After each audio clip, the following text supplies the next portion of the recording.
Hello dear students, are you fine? I hope so. Okay, today we're going to learn, today we're going to do a quick review of the chapters 8 from the family and friends. Let's eat healthy. So the title of this chapter is Let's Eat Healthy.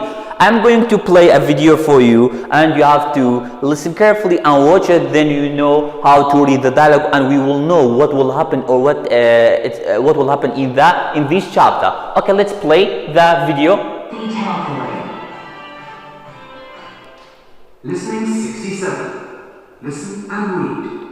Where are the children in pictures 2 and 5? Okay.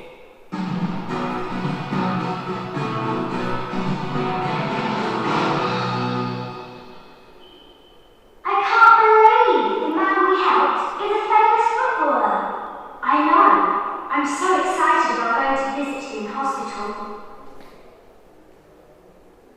I know. Let's buy a present for Jim. Good idea. We can buy him some chocolates. No! Chocolates are full of sugar. Jim's a footballer. He only eats health food. Okay. Let's buy Jim some fresh fruit. Okay. That's a better idea. Do you think he likes grapes? If he doesn't like them, I'll eat them. I love grapes. Oh look! We can buy Jim a book too. That's a brilliant idea. He won't be bored in hospital if he's got a book to read. Come on then. Later. Please don't get up. How's your leg? Oh, it's okay, thanks. If I rest, I'll be better in a couple of weeks. A couple of weeks? But the big match is on Saturday. I know. I can't play this weekend. But I've got a surprise for you all. What is it? It won't be a surprise if I tell you. But if you meet me on Saturday, you'll find out. Okay, dear students, briefly in this chapter we will know that what will happen to the children. As we found that in the previous chapter, in the chapter 7, the children went to the first aid kid class, so they wanted to be able to how to give or support first aid kit. So they found a man, fell from his bike and gave him they supported him help. So finally they found that he was a famous footballer, Jim Fisher. So they decided to visit him in the hospital and they discussing about how they could how they can take or give him a gift. So finally they decided to give him they decided to buy some grapes and also they want to buy him a book. So they went and the Jim Fisher said, thank you for your helping and I have got a surprise for you. They asked to tell them about the surprise, but they said, if I tell you, it won't be a surprise. So in the next chapter we will know that what will happen to the children, or better say we will know that what's the surprise. Okay, so in this chapter now we're going to learn some new vocabulary, some new words. I'm going to play the video again for you.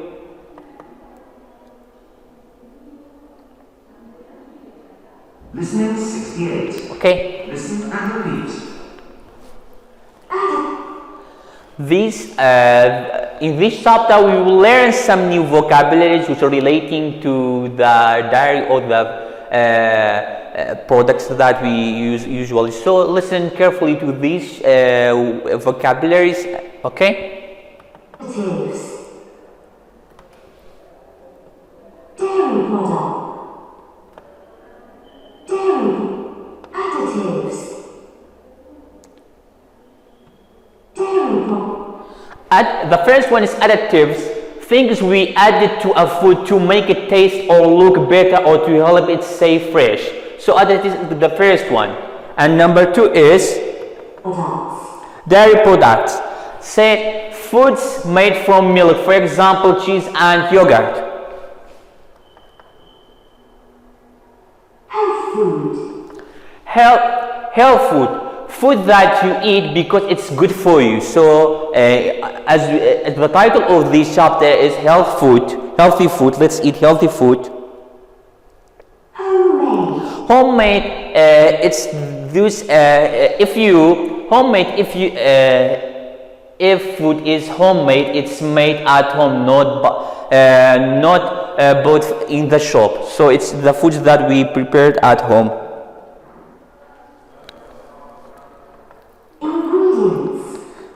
Ingredients, the different food you cook together to make a dish. So the different foods you cook together to make a dish. So especially when we want to make a dish, we prepare or we bring different foods to make a dish.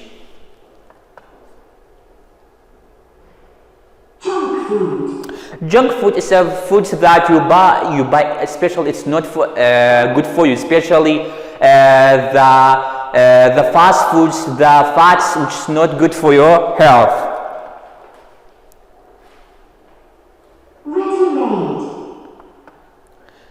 Ready-made is if the food is ready and if the food is ready and it's cooked ready when you buy it. So especially when you buy a ready-made from the outside, like a pizza or fast food. So these foods called ready food.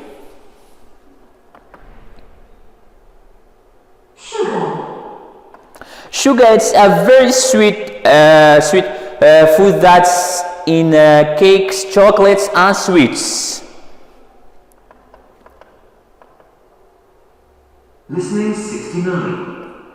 Okay, now we're going to learn some new phrasal verbs. In this chapter, we will learn a new phrasal verbs, which there are phrasal verbs. I'm going to again play for you. Listen carefully. Get up. So maybe get up. You are in your bed and sleeping. Your mom just can say, "Get up. You are late for school. So prepare yourself and be ready for the bus, or you'll be late." So when you get up and there's something, get up is different from the wake up. Wake up, it means you are still in the bed, but you are not sleeping. You are waking up. But when you say get up, it means you are already getting up from your bed and preparing for doing any exercise or action. So get on with, it means go through, or so we will get on with. Another one is get off. For example, there's a bus, get on the bus or get on the taxi. So it's when we get on, we use get on to these things. Get off. You are from the bus and your bus station is near, so say, I want to get off from the bus. Okay, so these are the phrasal verbs. When we combine two words, or better say two verbs, we're going to, or we gain the different meanings. Okay?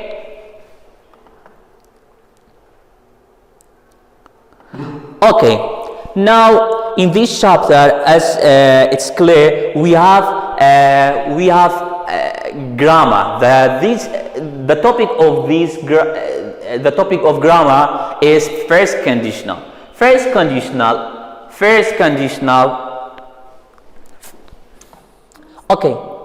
First conditional. Just a minute. I'm going to make a slide for you. Okay. In the first slide, we use first conditional to talk about things that might happen in the future. So first conditional, we use first conditional to speak about or describing actions that will happen in the future. Okay, in the next slide, and there's a rule: if plus condition plus result. All the time we have comma. Can you see as in this we have comma? So in the beginning, if we have all the time, the condition should be, the rule should come after the if, and then the result part will become. For example, if I am late, I'll call you. First, can you see? If I am late is the condition part and I will call is a result. If I am late, I will call you. Can you see? It's a first conditional.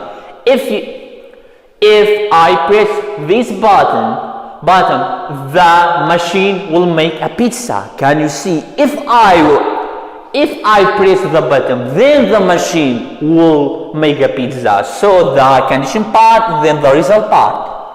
If you do not do your homework, your teacher will be angry. So it's a condition. If you do not do your homework, your teacher will be angry. So the condition part against the result. Not.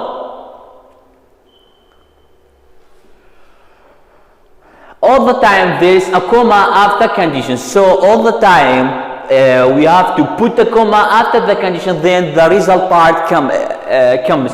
So in the next slide, where we have different even we can't have the result then plus if then condition. But can you see in the example, I will be very upset. Can you see the result part? So it's the result part. I will be very upset if this machine doesn't work. So can you see it's the condition part, and we have also if. So grandma will be very happy if you take her some flowers. So your grandma will be very happy if you take her some flowers. Can you see? Grandma will be very happy. So your grandma will be very happy if you take her some flowers. So it's a condition. We have the condition part. But there's something. If we have condition, we do not put comma at all. So we do not use comma. Sorry for this. We do not use comma at all. Okay? We don't need added comma. Next slide. So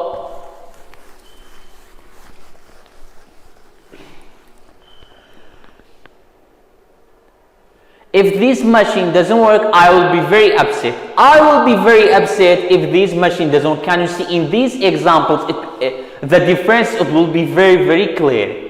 If the machine doesn't work, I will be very upset. And it's if plus the condition, then comma plus the result. But this is vice and versa.